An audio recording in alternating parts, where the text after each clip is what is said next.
Thank you again, Olivia, for the introduction and for inviting us to present today. I think what started out as a course project really evolved into a sense of urgency and all the new urban environment that arise due to the COVID-19 pandemic. So a brief background about the project for those who might not be familiar or have checked out our Medium page. There's also a Medium blog post, which we'll link at the end of this presentation. This project was part of a Columbia GSAP course entitled Urban Informatics II, Sensing in Urban Spaces, taught by Professor Anthony Vanke. The course objective focused on how data can support environmental justice agendas while engaging in questions of play through human-computer interaction. And so the course had an initial study site centered around Starlight Park up in the Bronx. But in early March, as we all know, when COVID-19 broke out, not just in New York City, but across the world really, we began to witness new challenges in safely utilizing public spaces and parks, something that as planners, we haven't really thought about before, the kind of the public health side of things.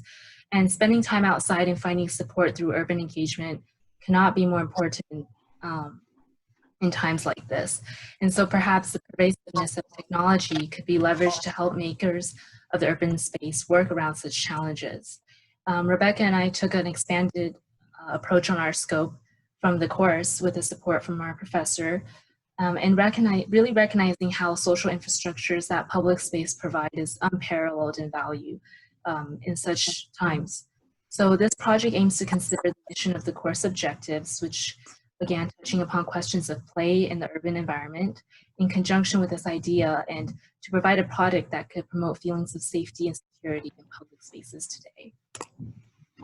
So before going into our final project, we want to recap our initial proposal surrounding the Bronx Starlight Park, which actually shares the same theme of public health safety. So we initially sought to use sensors as a low-cost monitoring system where pedestrians or park visitors could be alerted when combined sewer overflows might be happening in the waterway closest to them. And our interest in CSO monitoring was inspired by precedent works from the Bronx River Alliance, their water quality program. And we had sought to expand upon their goals to address the public health concerns of individuals coming into contact with contaminated water.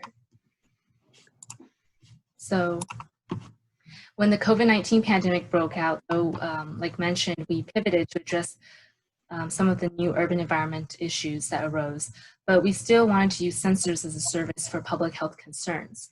And so, like mentioned earlier, our discussion touched upon new social norm challenges that arise from, such as standing in line for something, or when someone walks too close to you on a narrow street. How can individuals communicate their discomfort or concerns in a crowded area while also maintaining awareness? And this is when we arrived at our research question, which asks, how do we build resilience and plan for community engagement when we are obliged to practice social distancing? And how might we maintain a 6 feet apart social distance without feeling self-conscious and restricted from our daily activities? So really our goal for the project is to use pervasive sensors as an empowerment tool for people to adapt and continue using public spaces.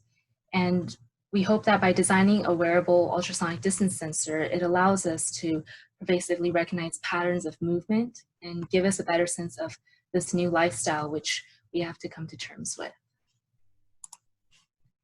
So in our early stages of ideation, we brainstormed around elements of play, which was a core objective of the course. And some of you might be familiar with this, but when the Cardi B video of her talking about coronavirus went viral, we had thought about, and we saw multiple remix tracks spun off of that clip. We had looked into designing a sensor that could emit a playful tune or sound, which would alert pedestrians of the 6 feet distance.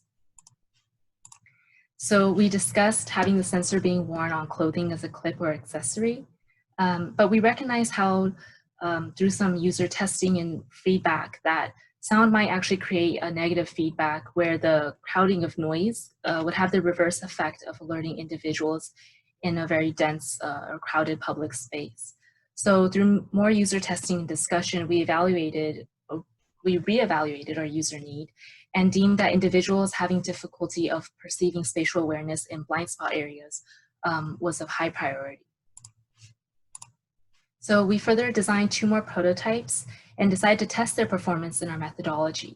One being, as you can see, worn on your back so that you can then sense when someone is encroaching on your space from behind you.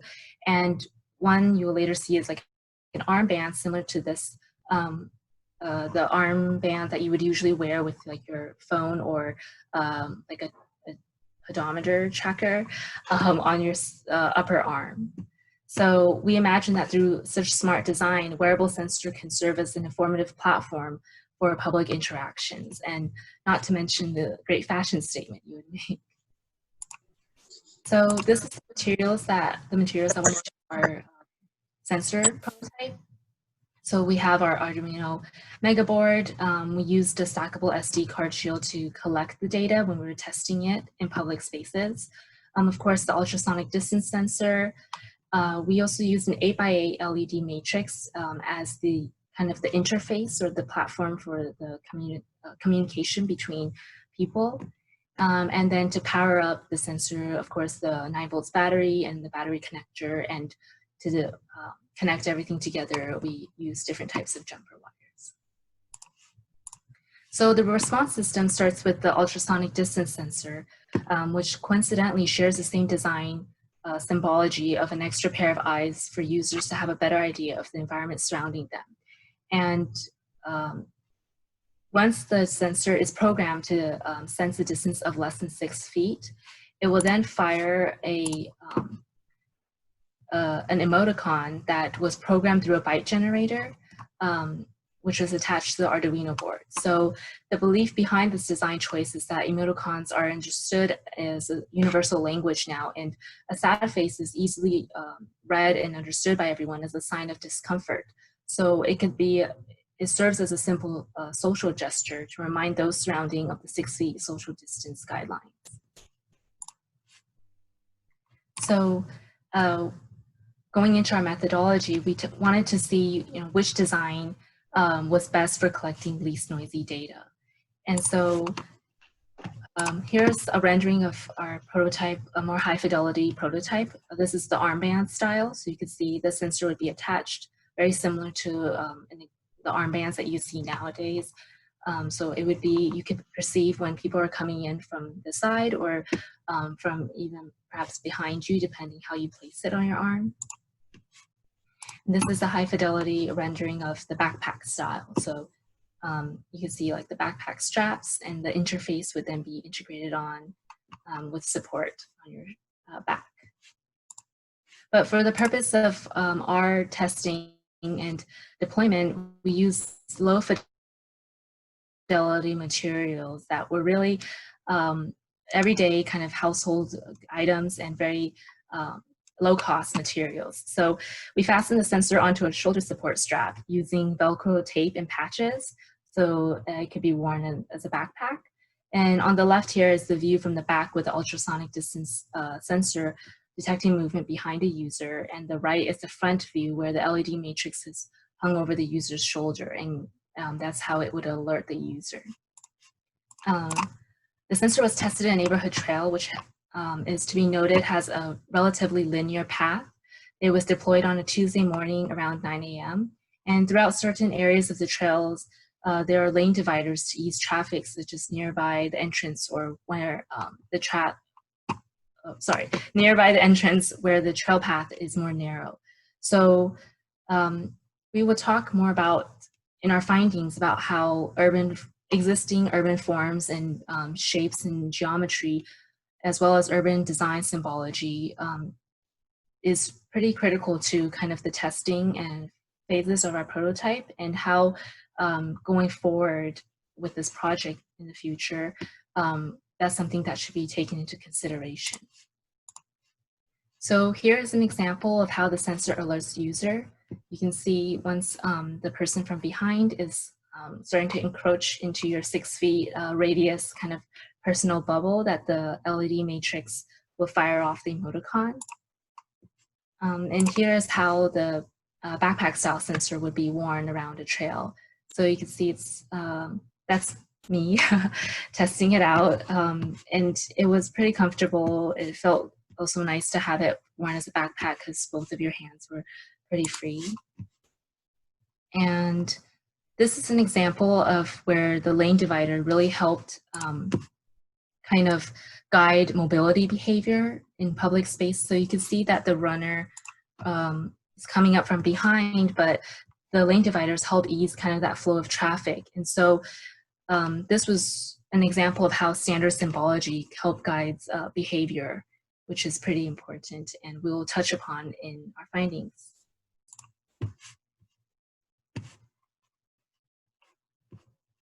Sorry, I was on mute.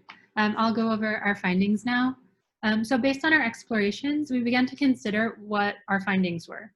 We asked which wearable sensor style seemed the most appropriate for public space social distance sensing. And also we asked, did one style produce more noisy data than the other? So visualizing the data, it seems that both sensor deployments have data with the same levels of noise. Here's a visualization of distance versus time. And here's a histogram of recorded distances. In both visualizations, we found that findings are pretty consistent across both deployment, the backpack style and the armband style. And based on these findings, we feel pretty comfortable to suggest that either of these deployment types would be suitable for social distance sensing, pending the type of space being occupied. Looking forward, it's important to understand the limitations of our study. In developing this list, we found that each limitation also seems to point to a series of future developments or applications for the technology that we've been exploring. Our first limitation is that we only tested our prototype in a public space with a linear layout during daytime hours. We wonder what findings might come about in a different spatial configuration or different types of spaces, such as in the subway or in a grocery store. Those are places that we found are pretty hard to social distance at times. Or also at different times of day or night. We think this could inform the design of the sensor's wearable component. Future use of this technology could also provide insight on the nature of social distancing between locales with different political stances on the necessity of social distancing. I think here an interesting study could look at the rates of intrusion in public spaces in New York and maybe Georgia, for example, to explore if adherence to guidelines reflects the political positions of a state's local government. So another limitation is, given the simplicity of our data structure and our collection method, it's kind of hard to tell what type of interactions were happening when somebody crossed that 6-foot threshold. For instance, it's hard to validate after the deployment if the invader was another person, or maybe it was an inanimate object passed by, like a tree or, I don't know, like a light pole or something. Additionally, in the way the sensor was created, it didn't take into account different distance thresholds for different types of invaders.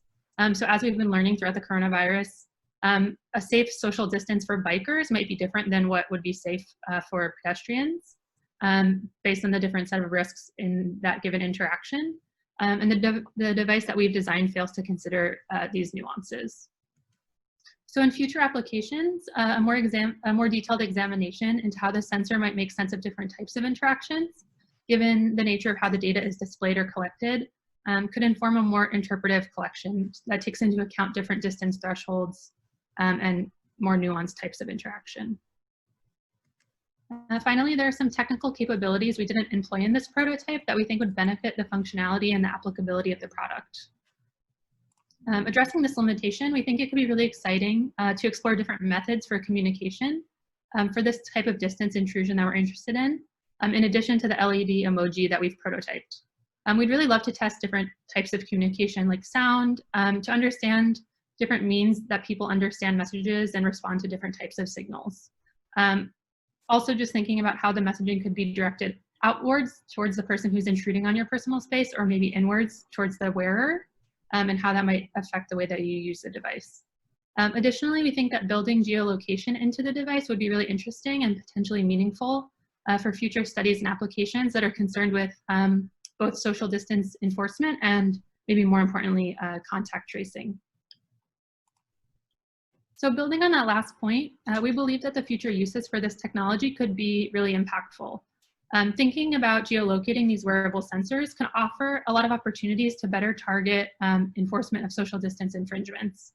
Like I said, perhaps more significantly, we also think this could help with contact tracing, as it could inform researchers where and when interferences happened and between who. It also kind of would, it would be used by people who are more interested in like participating in this program rather than maybe more invasive types of data collection that might be happening without consent or knowledge. So projects that we know of are already delving into these questions, and I'm sure even more have been developed since this project was kind of completed. Like this one by urban planner Mellie Harvey, which provides a map of New York and shows sidewalk widths in the city, aiming to highlight public places where social distancing can be maintained. But we wonder, what about public spaces, plazas, and parks where movement is more spontaneous?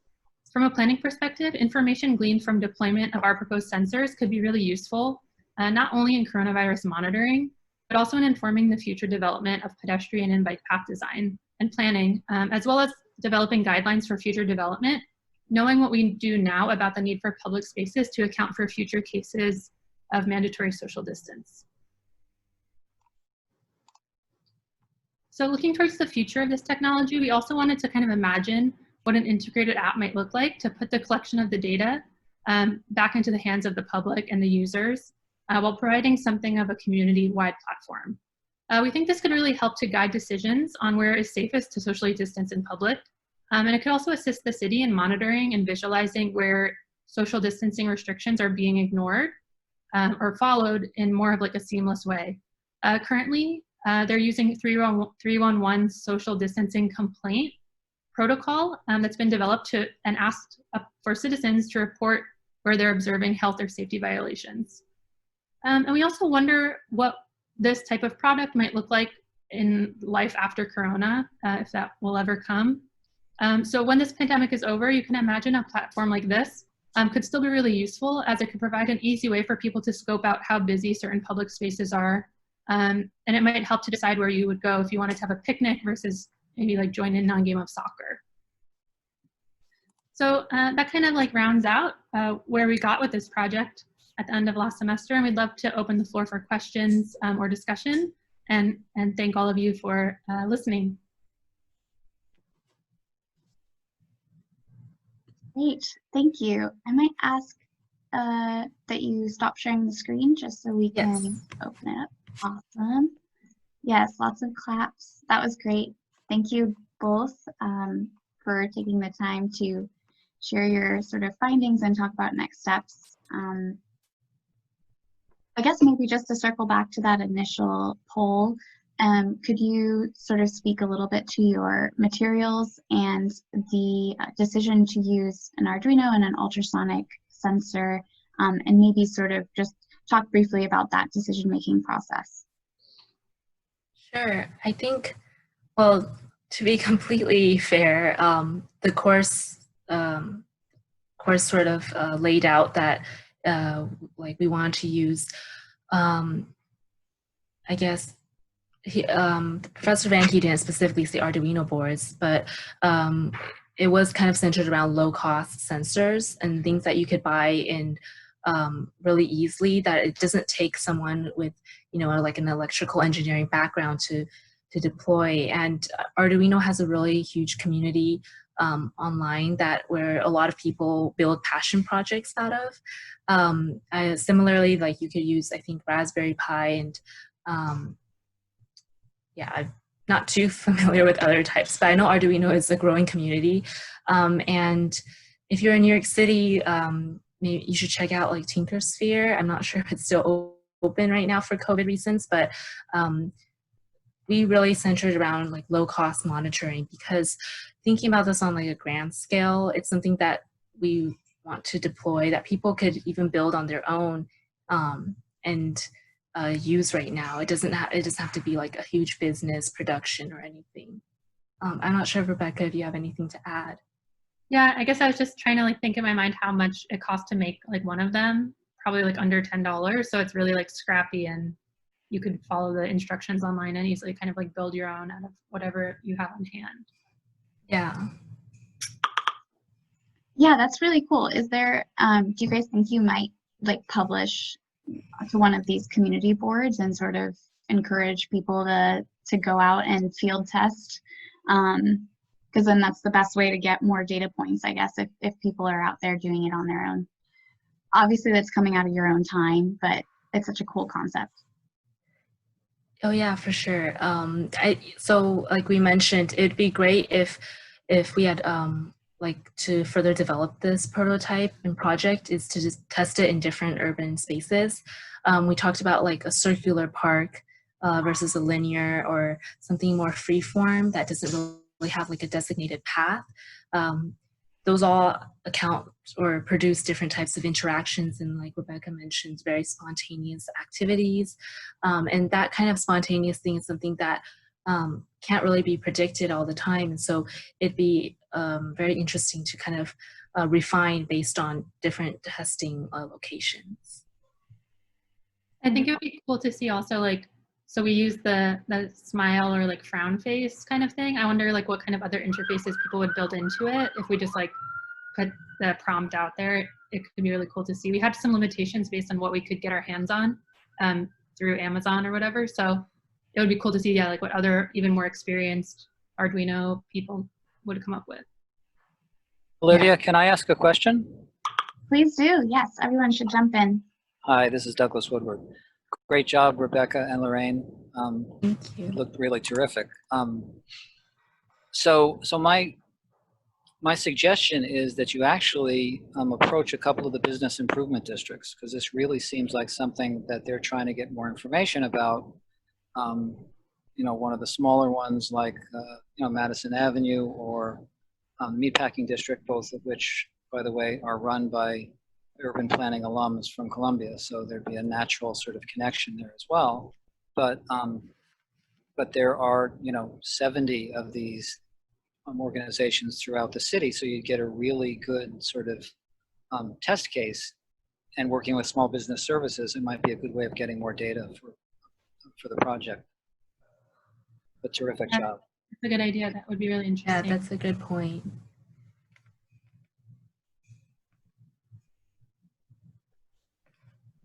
I'm really curious about the idea of kind of the decision to go with a passive sensor.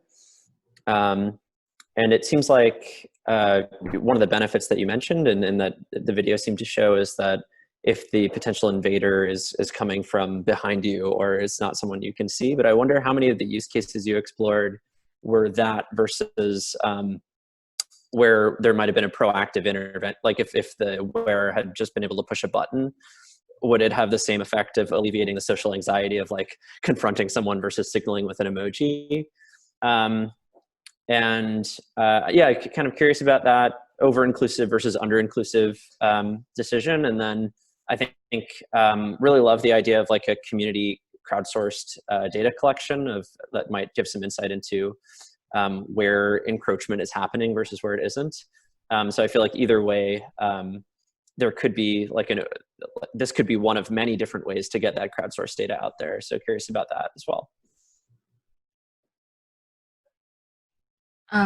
So I guess, sorry, could you clarify a little your first question about the passive sensor design? I'm not sure if I'm the only one who didn't catch. Oh yeah. Well, so it seems like there's always this question when sensors are deployed is, did we need a sensor? And so like the sensor could be, you know, an ultrasonic, is someone there? And you mentioned the type of error where there's like a non-human object that triggers it. One way to avoid that error would be if the wearer actually just pushed a button. And that would be under-inclusive for the types of examples when someone's encroaching from behind, but would have less of that other, I forget if it's type 1 or type 2 error. I guess what I was thinking or what we were thinking kind of early on in the project is like back in New York when the beginning of social distancing, when you had to like wait online to go to the grocery store. Some people, like it's hard to kind of spatialize 6 feet at times, and it's hard to like know if you're encroaching on someone else or if they're encroaching on you. So I think it came about as kind of just like, what if you could just like wear it and then the person behind you would know they're too close, kind of like, yeah, so it just becomes something that you like read kind of without like an alert, you just notice it and adjust. I think that's where our thinking kind of started out. Yeah. Yeah, I think it was definitely weighing on different use cases, and was it really about, yeah, so I guess to then expand on Rebecca's point is like, it first was about how we couldn't really count like a spatial awareness and distance, and that how we can't really perceive that. Sometimes we weren't used to what 6 feet look like. And also that kind of social challenge, the social norm that's being challenged of how do we go up to someone and tell them to, you know, to back up a little or something. Then really we were, I have to say that we talked a lot about our own personal experiences when we were discussing, and I remember Rebecca was like sharing with me how she was trying to take a walk in Central Park, and how a lot of people just kept on walking really close to her from behind, and that it was kind of like shocking and also uncomfortable.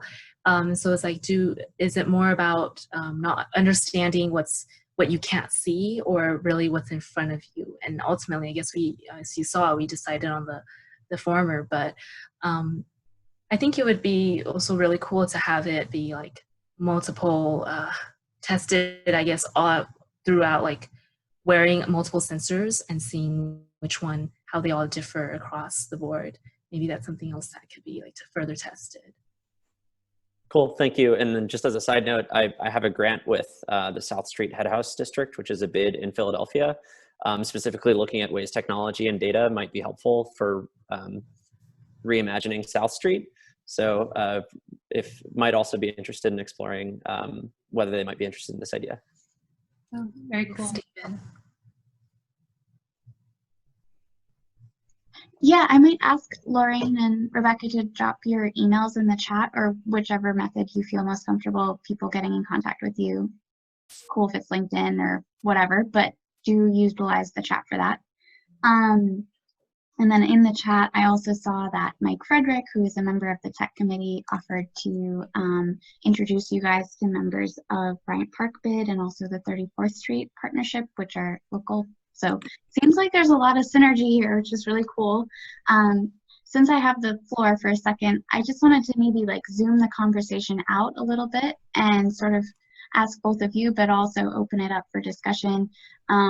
If we could like think about other applications for ultrasonic sensors in urban planning, and specifically the built environment, and maybe some of Rebecca and Lorraine, you can speak to some of the pros and cons of ultrasonic sensors at which are not mobile, perhaps, or just your experience with working with them. Obviously, there seems to be this noisy data concern, but yeah, it's just a general statement. But yeah,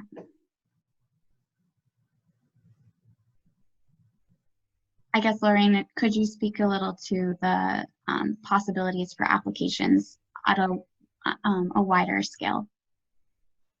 Yeah.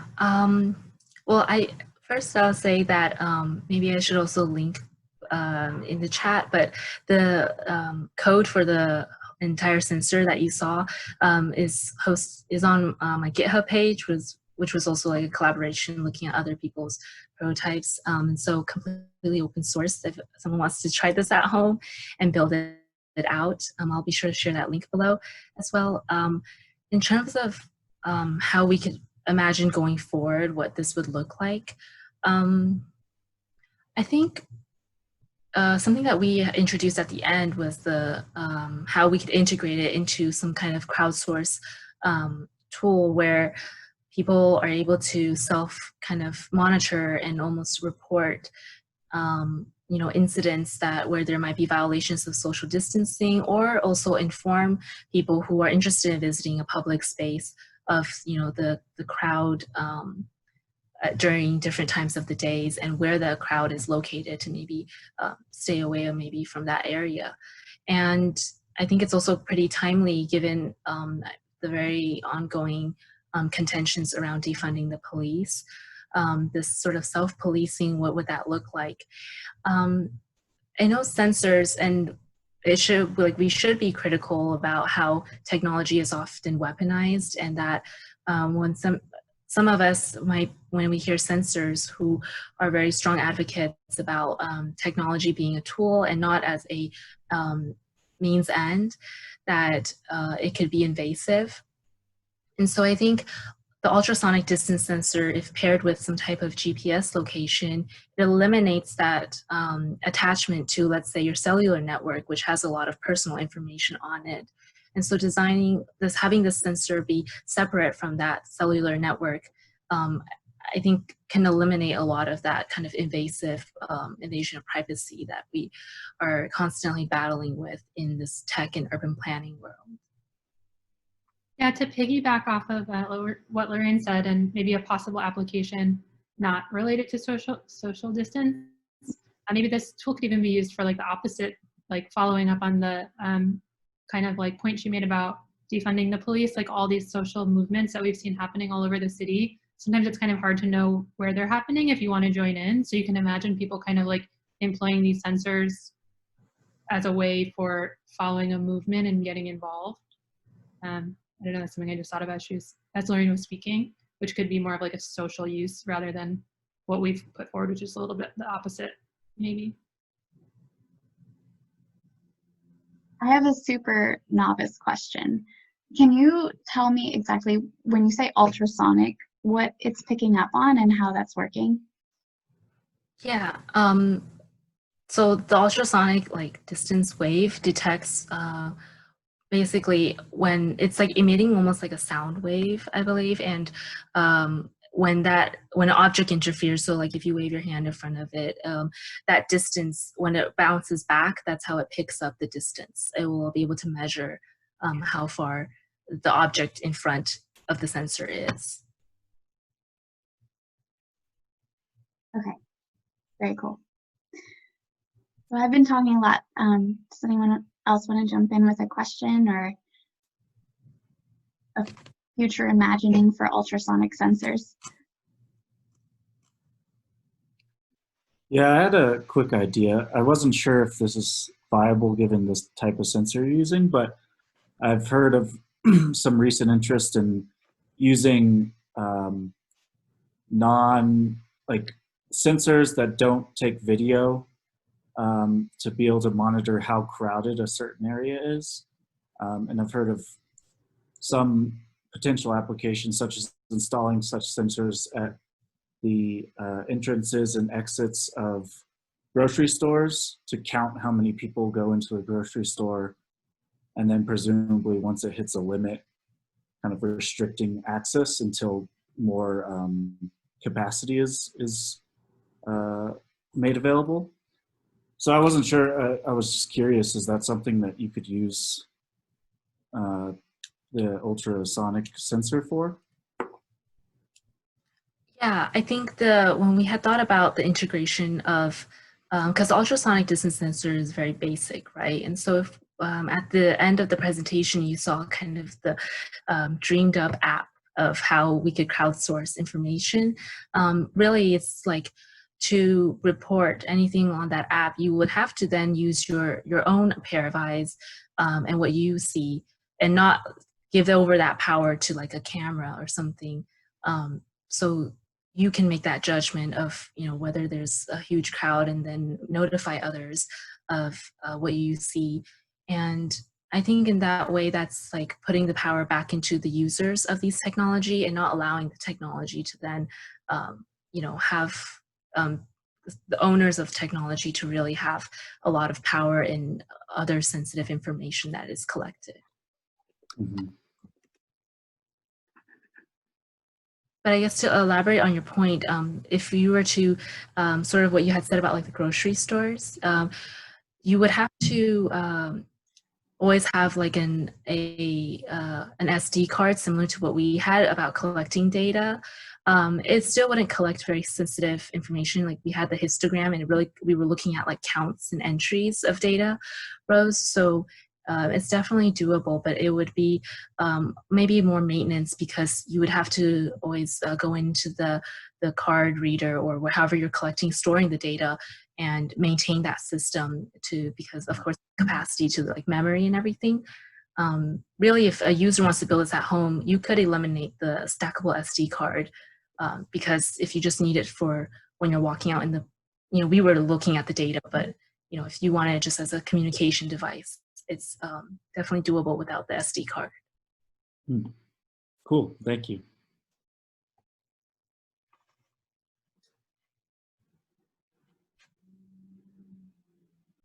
Well, very cool. Well, I encourage people to jump in always, but since we're sort of winding down here in the last 5 minutes, I think just I think to sort of walk away with some key takeaways, I'd like to ask Lorraine and Rebecca, in your opinions, what should a 21st century urban planner really consider when designing or planning for sensors in the public realm?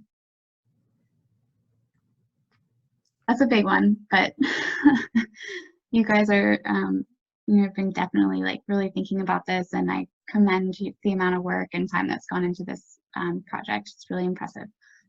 I think one point that Lorraine made a couple of times, and we definitely were thinking about when we were developing this project, is anytime you're collecting data on people, as planners, we think it's important to make that data as transparent as possible and as available as possible so people can use it in ways that they see fit. And I think a lot of times our data gets taken in ways that we don't understand and we don't have any agency over. So this kind of lo-fi project was our foray into figuring out a way that the data can be put back in the hands of the users, to quote Lorraine. Yeah, I think one thing what was really important in the development of this project was user testing. And again, the tension between the human and the computer and the interaction of that, something that you think, might be useful, you really have to go through multiple user testing and different use cases, and then balancing between that. And seeing what best serves what your problem statement is, and kind of this reiteration of going through a user usability testing, I think is very important for planners to think about, because it goes back to our planning theories and top-down planning versus more grassroots kind of talking with different members of the community and what their needs are. I think it's important for planners to consider that, especially when technology, there could be a digital divide, and you think that, because maybe if you're a really good coder or a really good engineer, that you know what's best, and that's not always the case. It's always going back to who are you building for or designing for, planning for. I think that's a wonderful way to wrap up the conversation. So for everyone on the call, you can contact Lorraine and Rebecca. Their emails are available in the chat. And I also encourage you to check out their Medium post, which has their final report on this project. And Lorraine has shared the link to her GitHub, so that's also in the chat. And I'd like everyone to join me in a round of applause, and then we'll wrap up. So thank you so much. Thank you. Thank you. It's really awkward to clap in a room by yourself, but thank you. Really, really appreciate it. And congratulations on your recent graduations. And Thank you. yeah, go fight win. Can't wait to see what happens next with your project. Thank you, everyone. Thanks for everyone who shared also in the chat, and for reaching out, everything. Yeah, thank you for your time as well. Wonderful. Thanks, guys.